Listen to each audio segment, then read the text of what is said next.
Abra em Ezequiel 37. Deus jamais perdeu o controle. Diz assim, ó: e a mão do Senhor veio sobre mim, e carregou em espírito, e me colocou no meio de um vale que estava cheio de ossos, e me fez caminhar em volta deles. E eis que eram muitos no vale aberto, e eis que eles estavam muito secos. Então o Senhor me disse: filho do homem, podem estes ossos viver? Eu então respondi: ó Senhor, tu é que sabes, meu Deus. E novamente o Senhor me disse: profetiza sobre esses ossos, e diz-lhes: ó vós, ossos secos, ouvi a palavra do Senhor. Assim diz o Senhor Deus a estes ossos: eis que eu farei com que o fôlego entre em vós e vivereis. E eu colocarei tendões sobre vós, e farei crescer carne sobre vós, e vos cobrirei com pele, e porei fôlego em vós e vivereis, e sabereis que eu sou o Senhor. Então profetizei como havia me sido ordenado, e enquanto eu profetizava houve um ruído, e eis que uma grande agitação, e os ossos começaram a se juntar, a mão se juntou na canela, é isso? Cada osso a seu osso. E quando eu vi, eis que os tendões e a carne vieram sobre eles, e a pele os cobriu por cima, mas ainda não havia fôlego neles. Então o Senhor me disse: profetiza o ruar, que na sua Bíblia vai dar vento.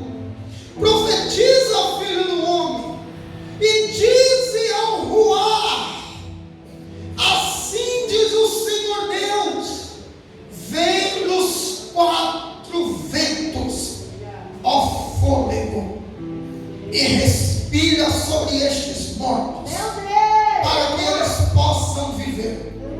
Então eu profetizei como o Senhor me ordenou, e o fôlego veio para dentro deles, e eles viveram, e se levantaram sobre os seus pés, um exército muito grande.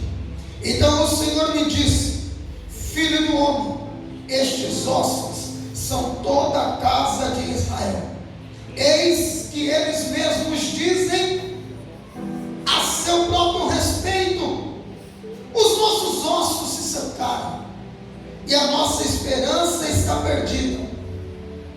Nós estamos cortados fora por nossas partes. Portanto, então profetiza e diz-lhes: assim diz o Senhor Deus, eis, ó povo meu, que eu abrirei os vossos túmulos, e vos farei sair dos vossos túmulos, e vos trarei a terra de Israel. E saberei que eu sou o Senhor, quando eu tiver aberto os vossos túmulos ao povo meu, e vos trarei das vossas sepulturas, e porei o meu espírito em vós e vivereis, e eu vos colocarei na vossa própria terra. Então sabereis que eu, o Senhor, disse isto, e o cumpri, diz o Senhor. Podemos aceitar. Amados, Ezequiel é filho de sacerdote, e ele tem então uma linhagem sacerdotal, que na linha sucessória ele seria aquele que assumiria o serviço dentro do templo do Senhor. Mas a Bíblia diz que quando Nabucodonosor, rei da Babilônia, invade Israel e leva cativo os seus moradores, ele vai levar o melhor de Israel, ele vai levar pessoas da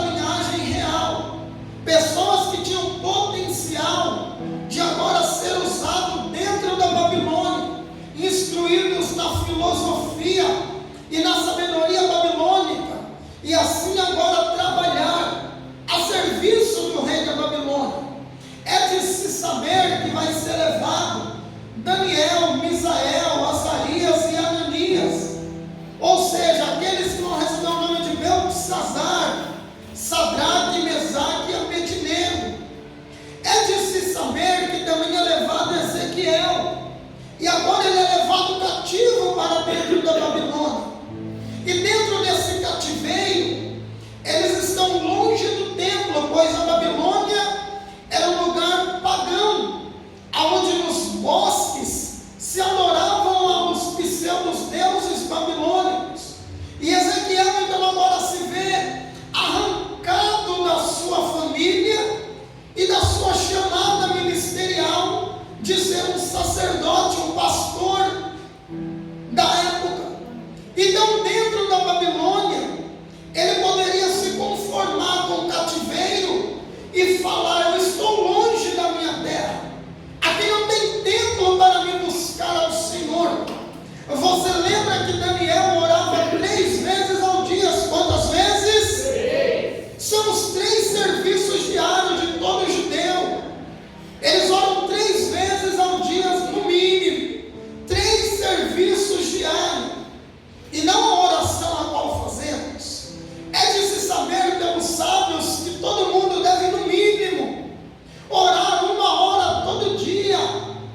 Isso é uma devoção pessoal a Deus, para que então você seja pleno e alimentado daquilo que o Senhor te dá. Porque a todo momento nós somos bombardeados por coisas do mundo, notícias ruins, músicas que não agradam ao Senhor, ambiente que talvez hostil a qual nós vivemos, trabalhamos ou nos relacionamos. E se você não receber de Deus, toda essa intoxicação fica penetrada na sua alma. E observe que se uma sujeira cai no chão e você não limpa, com o passar do tempo ela fica muito mais difícil de ser removida. Ela vai criando uma espécie de uma crosta ali, e daqui a pouco você já não consegue mais tirar. Da mesma maneira, tudo aquilo que você e eu recebemos ao longo do dia. E Daniel é um homem que orava 3 vezes ao dia, e ele olhava com a janela aberta, virada para Jerusalém. Ele estava dizendo: eu não tenho tempo, mas aquilo que eu não tenho não pode ser desculpa para que eu deixe de buscar o meu Deus. Eu estou longe do templo, mas eu posso me conectar com aquele que habita no templo e habita dentro de mim. O que temos que entender? Que não importa a dificuldade a qual estejamos passando, ela não pode ser desculpa para que você e eu deixe de se relacionar com o nosso Deus. E Ezequiel então ele vai às margens do rio Quebar, pois a Babilônia tinha um belo rio que banhava, e todo servo de Deus deve ter a noção do que é ir ao monte orar ao Senhor, estar na natureza. E nem sempre o monte é um lugar alto, mas é um lugar de retiro, onde você se desliga da cidade e entra você e Deus em meio à natureza, e a própria natureza te ministra, o barulho dos pássaros, aquele cenário bonito. Ezequiel então diz: eu vou para a face das águas. E por que a face das águas?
quando ele olha para a face das águas, ele vai ver a sua imagem refletida, e ele vai lembrar que ele continua sendo a imagem e semelhança do Senhor.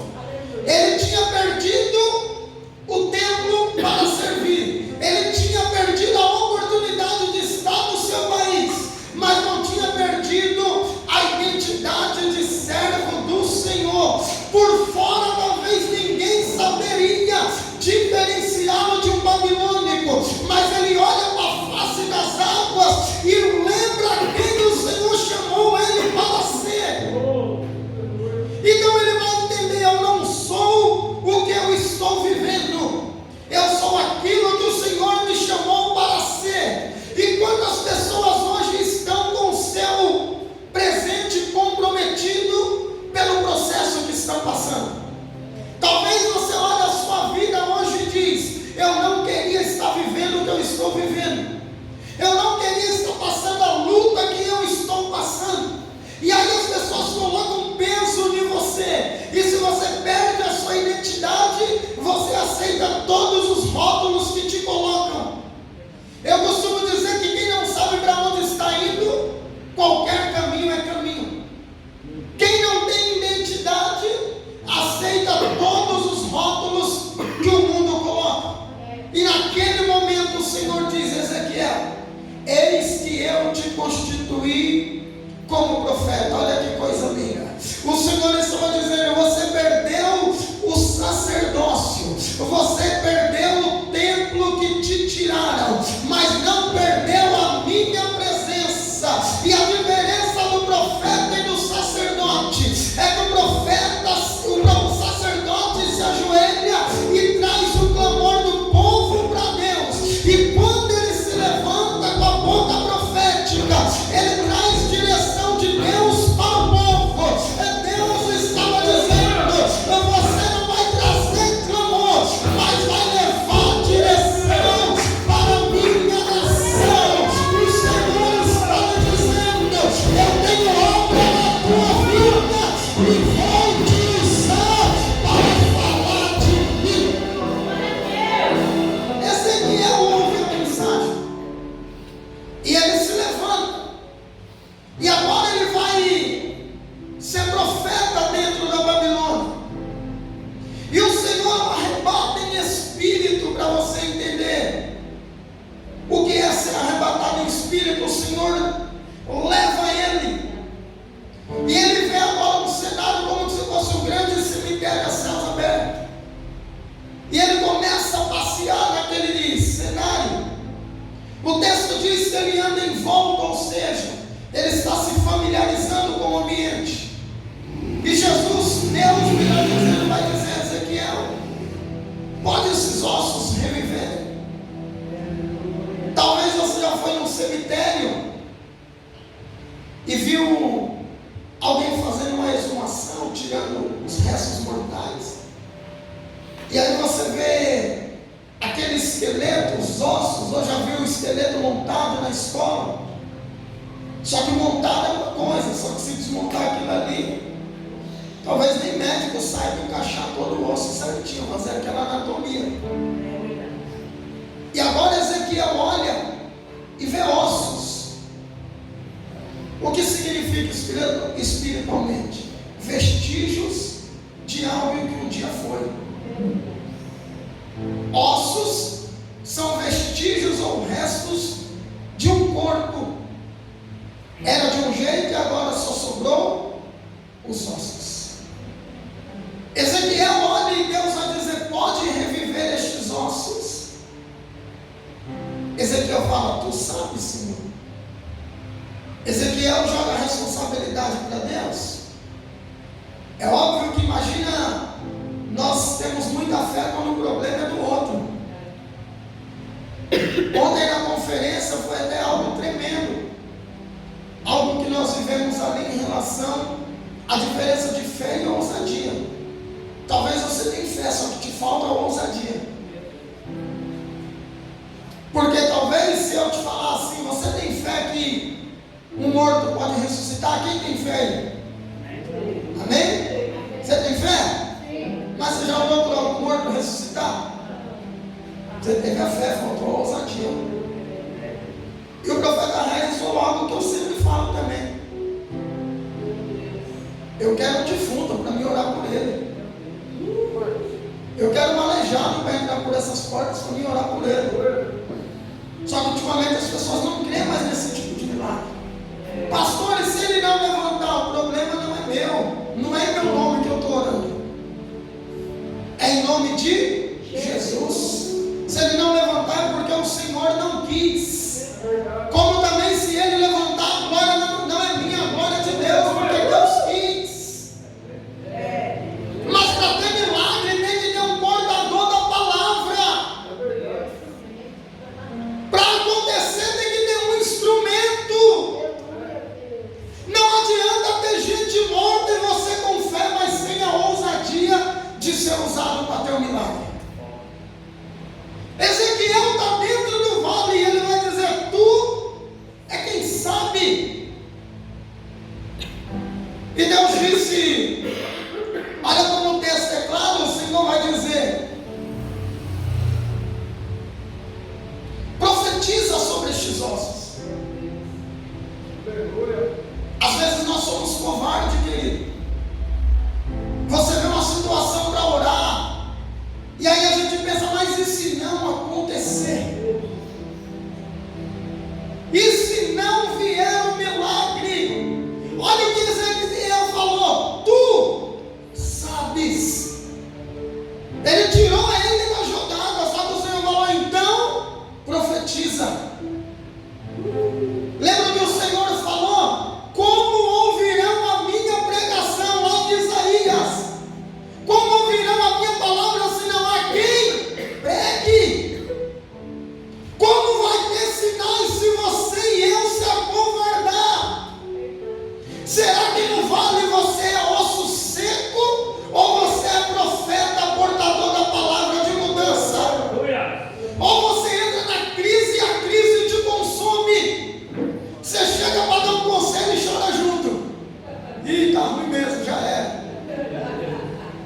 Vamos morrer junto. Ou você é aquele que diz: eu tenho uma palavra. Glória a Deus. Eu tenho uma palavra.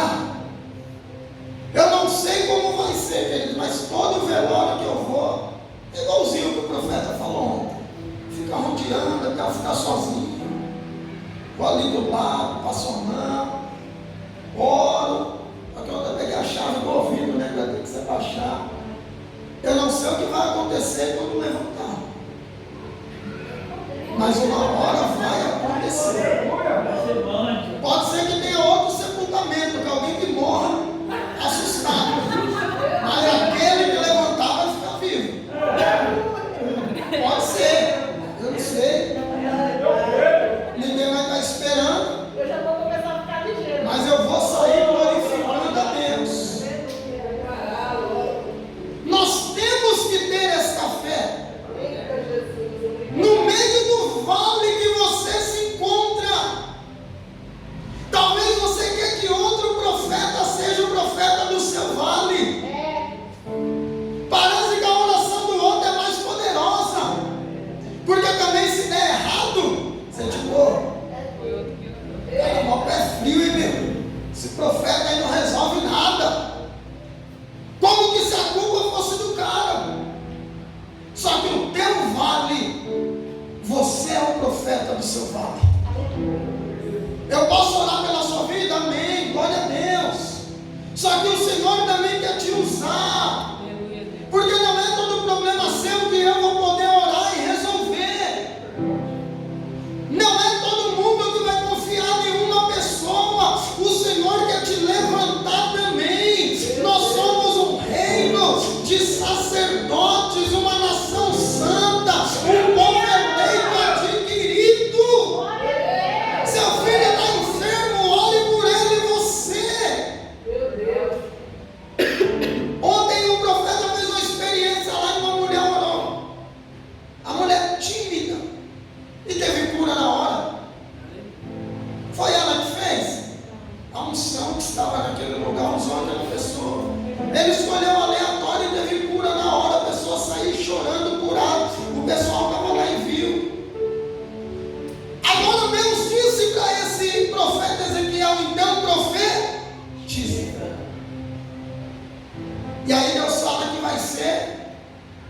Um processo.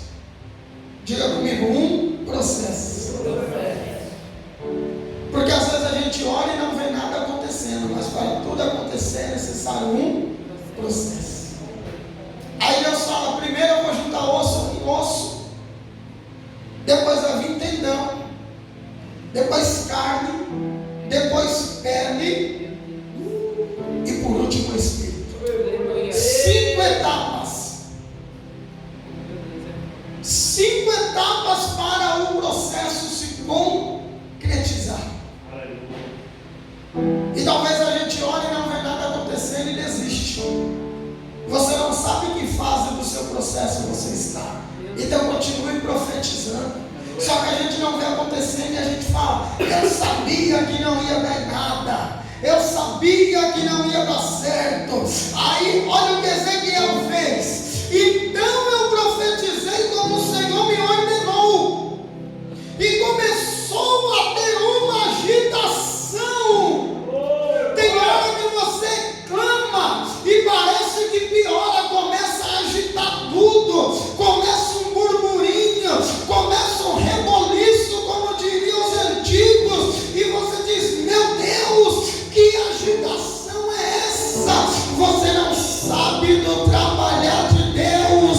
Às vezes o vento não é para bagunçar, é para ajuntar o que estava separado, é para colocar tudo no lugar. Tem vento que bagunça, mas tem vento que é para ajuntar. Começa a ter um reboliço. Tem área da sua vida que você olha e parece que piora. Quem nunca? Você fala, meu Deus, porque eu não deixei isso quieto? Comecei a orar pelo marido, o cara só bebia, agora quase quer me bater. O cara chegava às 8 da noite, agora chega meia-noite, piorou. Orei pelo meu ambiente de trabalho, o chefe se demoniou.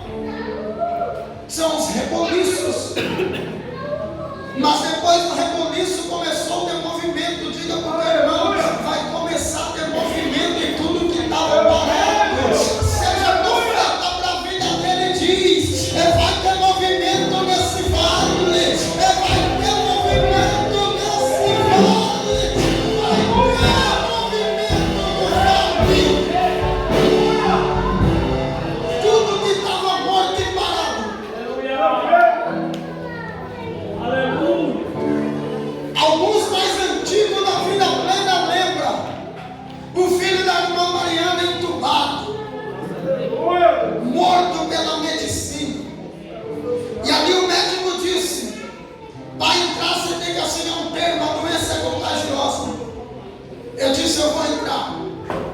E eu estava num jejum poderoso e orando por aquele menino. Espontâneo saiu da minha boca, se ele não for curado quinta-feira, nem abra a igreja. Isso era um domingo. Deu segunda-feira, o menino saiu, acho terça, ela nem avisou. Aí na quinta-feira, meus irmãos, eu nem lembrei do que eu falei. Quando acabou a oração, que eu falei, meu Deus, orar para quem não conhece é fácil. Em outro estado. E a mulher que congrega comigo, eu falo, se ele não for curado, eu fecho a igreja. Aí nós estávamos louvando aquele louvor do Gerson. Ele vai além da medicina. Se fosse combinado, não dava tão certo. O menino entrou fedendo a remédio no culto, veio direto. Na hora que o refrão disse, ele vai além da medicina, ele entrou pela porta. Pareceu uma celebridade, todo mundo em cima do menino. Está vivo, ele saiu. As fotos tem lá em casa até hoje. Se eu ver na rua, ele não deve nem me conhecer mais, mas está bem, saudável, vivo até hoje. Eu entrei no vale, mas eu não deixei me contaminar pelo ambiente do vale. Eu liberei a palavra de vida. Ezequiel disse aqui, ó. Eu vou terminar, vai dar mais bem detalhado. Ele profetizou. Aí juntou cada osso a seu osso.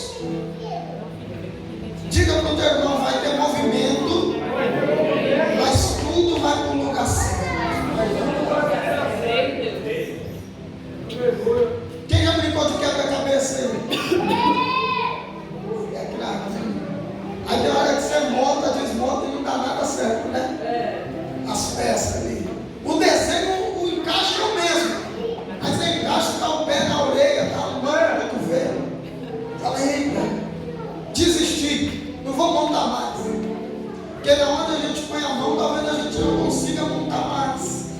Mas quando o movimento é de Deus, cada coisa vai para o seu devido lugar. Aí vai vir o tendão, vai vir a carne, a pele, e dá aquele exército de esqueleto, mas faltava o espírito. O espírito é por último. A Bíblia diz: aquele que começou a boa obra é fiel para terminar. A obra de Deus na tua vida não vai ficar incompleta. O trabalhar de Deus na tua vida não vai ficar pela metade. Ele não vai ficar montado, mas sem vida, não. Esqueleto, não. Aí começa. Aí vem tendão. O que é tendão? Aquilo que liga osso a osso e dá movimento. A tua vida vai voltando. Aí vem carne. Fala de emoção. Deus vai cuidar das suas emoções. E a pele é cobertura. Debaixo de uma cobertura santa, de uma igreja santificada, vai ter proteção da tua vida. O tendão é o que dá movimento.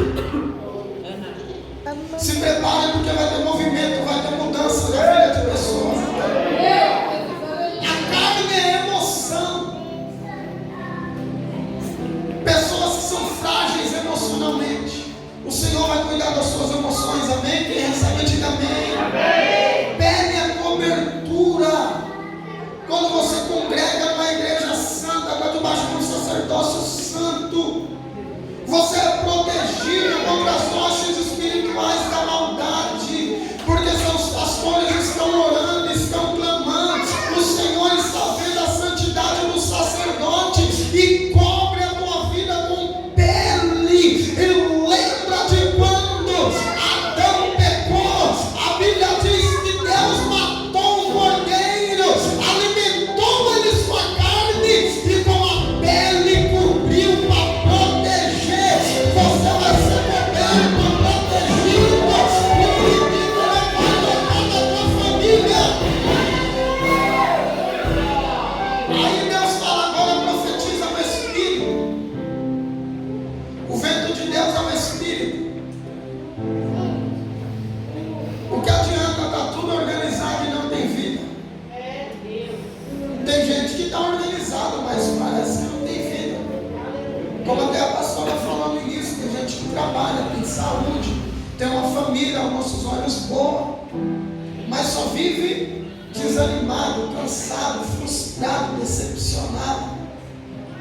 Depressão, ansiedade, vários problemas.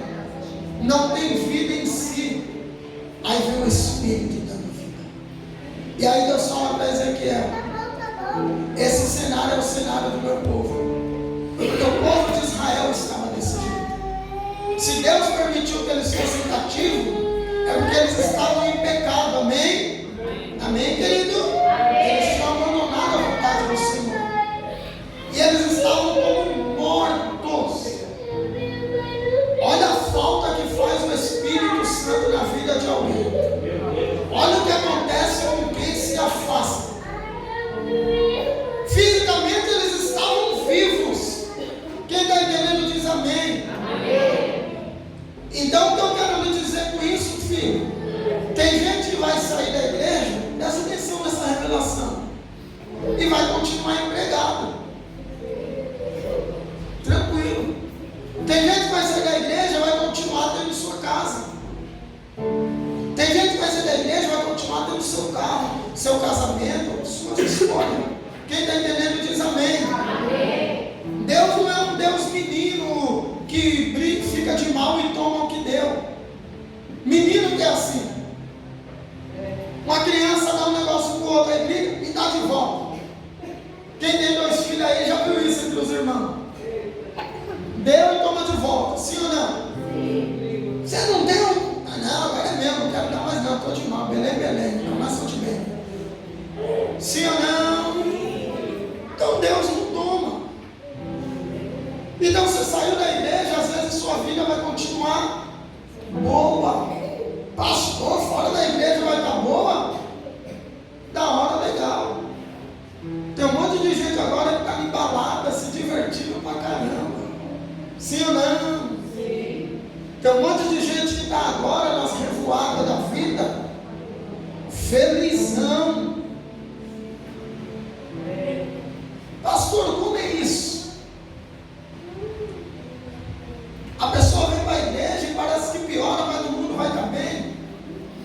Certa feita me perguntaram isso, eu disse, é porque morto não sente dor. É por isso que no mundo você apanhava mais que sovaco de aleijado e não saía do mundo. Se você soubesse, principalmente a pastora, que ela mãe é mãe, né? Tem umas pedras preciosas aí. Se você abrisse o WhatsApp da pastora e visse a foto da pessoa na balada e a mensagem que manda, você vai falar, não é essa mesma pessoa que na balada está a milhão e está mandando uma mensagem dessa, que por dentro está morta, que está pensando em tirar a vida, que está se portando por aí, que está depressiva. Não é a mesma pessoa. Está de pé, tem casa, tem carro, tem família, mas falta o espírito de vida. São zumbis ambulantes, estão de pé, mas sem vida. Então ele pode sair da igreja, continuar casado, sim ou não, continuar com a sua casa, com o seu carro, com o seu emprego. Para quem não tem olhar espiritual, vai dizer, fulano só da igreja, a vida continua igual. Sim ou não? Mas para quem tem olhar espiritual, vai dizer, a pessoa está sem vida. Você olha nos olhos, os olhos revelam. Se te vê, passa de longe para não te encarar, porque não tem mais vida dentro de si. Aí o Senhor disse, eu vou fazer isso com o meu povo, abrir a sepultura. Olha como Deus é lindo, queridos. O que adianta você estar bem por fora, materialmente, e não ter a vida de Deus em você? O povo estava bem materialmente, mas já não tinha a vida de Deus. Aí Deus fala, eu vou abrir a sepultura e vou tirar o meu povo. O Senhor tem promessas de vida e de vida plena para mim e para você. Que você saia daqui de posse desta palavra, que no seu vale vai começar a ter movimento por esses dias. Mas que você seja um profeta no seu vale. Se quiser que eu te ajude em oração, eu ajudo. Se quiser que eu jejue junto, eu vou jejuar. Mas você vai ser profeta no vale. Você vai falar, Pai, vem, Pai, faz. Olha como Deus deu um esquema e Ezequiel seguiu. Ele profetizou certinho.